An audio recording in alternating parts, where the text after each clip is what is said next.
Let us start a very important topic, gesticulation, introduction to gesticulation। और ये class 12th का बहुत ही important topic है। अलग अलग तरह के कॉन्सेप्ट्स हैं, हम थोड़ा सा डिटेल में लेंगे क्योंकि हमें एकेडमिक्स को भी देखना है और नीट को भी देखना है, तो इस हिसाब से हम इस टॉपिक को लेंगे। और आज जो थोड़ा सा एक ओवरव्यू होगा, जैसा कि आप देख रहे हैं यहाँ पर ब्लास्टुला है, ड्रॉ किया गया है, सिंगल लेयर स्ट्रक्चर है। मैंने किसी भी तरह की लेबलिंग नहीं की है टाइम बचाने के लिए, लेबलिंग हम साथ साथ करते रहेंगे। और यही स्ट्रक्चर आगे जाके क्या है, आप देख रहे हैं कि मल्टी लेयर स्ट्रक्चर है, 2 से 3 लेयर में बन गया। इसी को हम गैस्ट्रुलेशन कहते हैं। आप देखिए एक सिंगल लेयर स्ट्रक्चर जो है वो एक ट्रिपल लेयर या डबल लेयर स्ट्रक्चर में जब कन्वर्ट हो गया, दैट इज कॉल्ड गैस्ट्रुलेशन। और यही डेफिनेशन भी होती है। So let us write down the definition first. Now gastrulation क्या है? फॉर्मेशन ऑफ मल्टी लेयर में याद रखिए 2 से 3 लेयर। मल्टी लेयर में यहां पर देता हूं 2 और 3 layer. Gastrula from single layer, यहां आपको डायग्राम दे रही है, सिंगल लेयर ब्लास्टुला। हम इसी प्रोसेस को हम क्या कहते हैं? गैस्ट्रुलेशन कहते हैं। अब अलग अलग व्यूज अलग अलग साइंटिस्ट ने दिए। अब जैसे कि अगर हम मैक्लीन की बात करें तो इसका कहना था कि जैसा ही हम ब्लास्टुला से प्रिमिटिव गट की फॉर्मेशन करते हैं, फॉर्मेशन ऑफ प्रिमिटिव गट, या जिसे हम कहते हैं आर्केंड्रॉन, that process is known as gastrulation, the formation of primitive gut। अब बेलेंस्की का हायर लेवल्स की बुक में हम देखेंगे, बेलेंस्की ने भी यही कहा। उसने कहा कि देखिए जब ये सारा स्ट्रक्चर इसमें कैसे कन्वर्ट हुआ, there are certain inward movements. ये जितने भी ब्लास्टोडर्मल सेल्स है, ये आपको एम्ब्रियोनल ब्लू कलर में आपको एम्ब्रियोनल माउथ के सेल्स दिख रहे हैं, बाहर ट्रोपोएक्टोडर्म है। Now, ये सारे सेल्स क्या करते हैं? दे show certain kinds of movements, inward movements. और जब ये इनवर्ड मूवमेंट्स होती है तब क्या होता है? There is formation of an individual और द लेयर्स, और वही लेयर्स जो है आगे जाके एक इंडिविजुअल को बनाती है। यही बेलेंस्की ने कहा। उसने सिंपली कहा there is inward movement of these blastodermal cells. तो ये भी आपने ध्यान में रखना, inward movement of blastodermal cells, और जो आगे जाके फिर इंडिविजुअल बनाती है। अब देखिए जो बेसिक प्रिंसिपल है, यहां से यहां की कन्वर्शन जो है वो किस तरह से हो रही है? It is only due to one basic principle, that is morphogenetic movement. अब ये क्या बना है? ये मॉर्फोजेनेटिक मूवमेंट जो यहां मैंने लिखा है, ये क्या चीज है? देखिए सिंपल सी बात है, there is movements of the part of embryo. Embryo के जो पार्ट्स है वो मूव करते हैं, और जब ये सेल्स मूव करते हैं तो ये अपनी शेप और साइज, कभी स्ट्रेच हो रहे हैं, कभी कॉन्ट्रैक्ट हो रहे हैं, कभी अंदर जा रहे हैं, कभी किसी डायरेक्शन में जा रहे हैं, तो ये अपनी शेप, साइज, फॉर्म, पोजीशन सब कुछ चेंज करते हैं, और चेंज करके एक नया स्ट्रक्चर बना देते हैं। और यही नया स्ट्रक्चर जो है वो यहां बन चुका है, और इसी को हम मॉर्फोजेनेटिक मूवमेंट कहते हैं। सो हियर मॉर्फोजेनेटिक मूवमेंट एक सिंपल सा प्रिंसिपल है, जहां पे क्या होता है, जो सेल्स है दे change their form, size, position, ये चेंज हो जाती है, और अल्टीमेटली क्या है, एक ट्रिपल लेयर या डबल लेयर स्ट्रक्चर बनता है। क्योंकि डबल लेयर स्ट्रक्चर जो है एम्ब्रियोक्सिस में बनता है, हम इसके बारे में भी पढ़ेंगे, इसको डिटेल में लेंगे। लेकिन आज क्योंकि शुरुआत बड़ी देर बाद मैंने की है ऑनलाइन लेक्चर्स की, तो यहाँ से ही मेरे को मन किया कि अब नया सेशन भी आने वाला है 12th का, क्यों ना इसी गैस्ट्रुलेशन से ही स्टार्ट किया जाए। नाउ इसके बाद अब आ जाता है कि जनरल फीचर्स क्या है।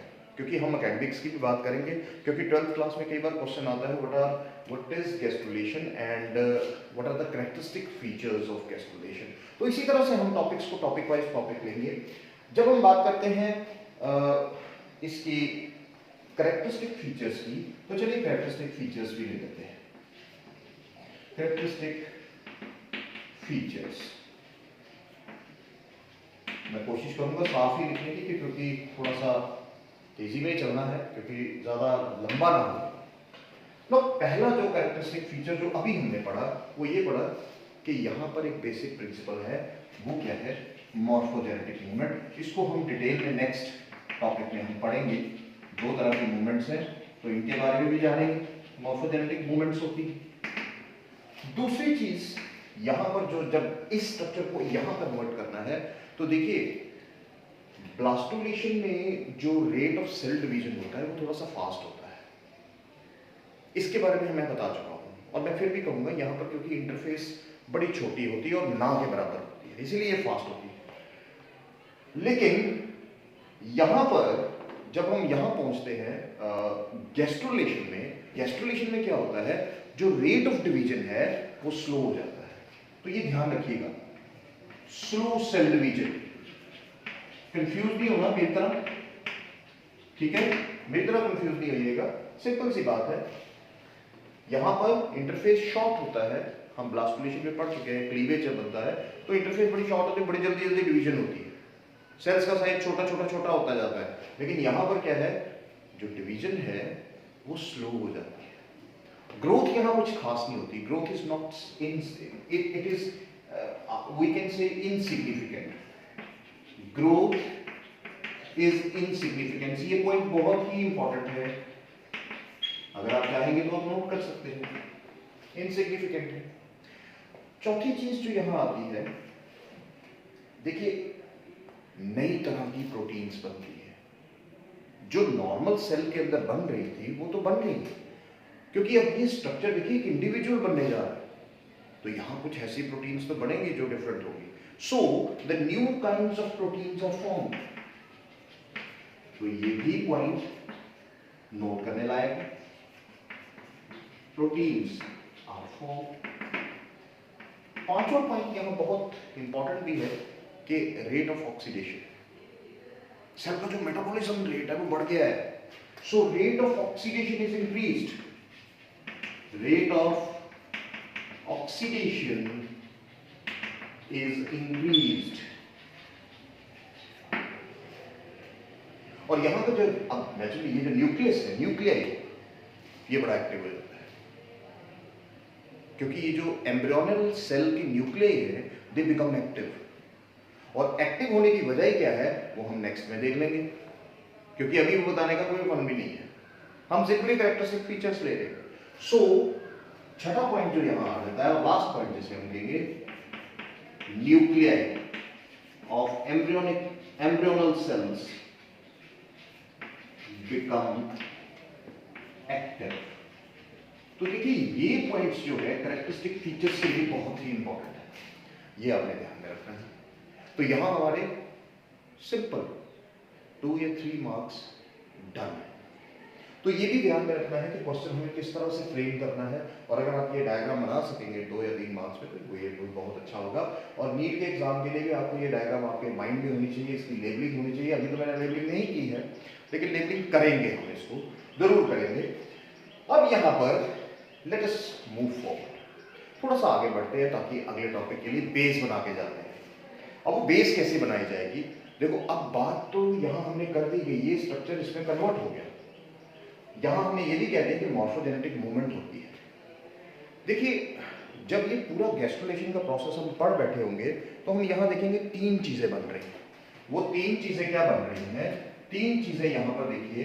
पहली चीज आर्केंट्रॉन, जिसकी मैकक्लीन ने भी बात की थी, जिसको हम प्रोटेक्टिव गट कहते हैं। दूसरी चीज जो यहाँ बनी वो क्या है, न्यूरल ट्यूब, ये भी बनेगी कॉर्डेट्स में। और तीसरी चीज नोटोकॉर्ड। जब तक हम ये पूरा कुछ कॉर्डेट्स को भी लेंगे, हम थोड़ा हायर लेवल पे भी जाएंगे, ताकि हमें कोई कसर नहीं रहनी चाहिए। देखिए पढ़ाई में कभी भी कोई कसर नहीं रहनी चाहिए।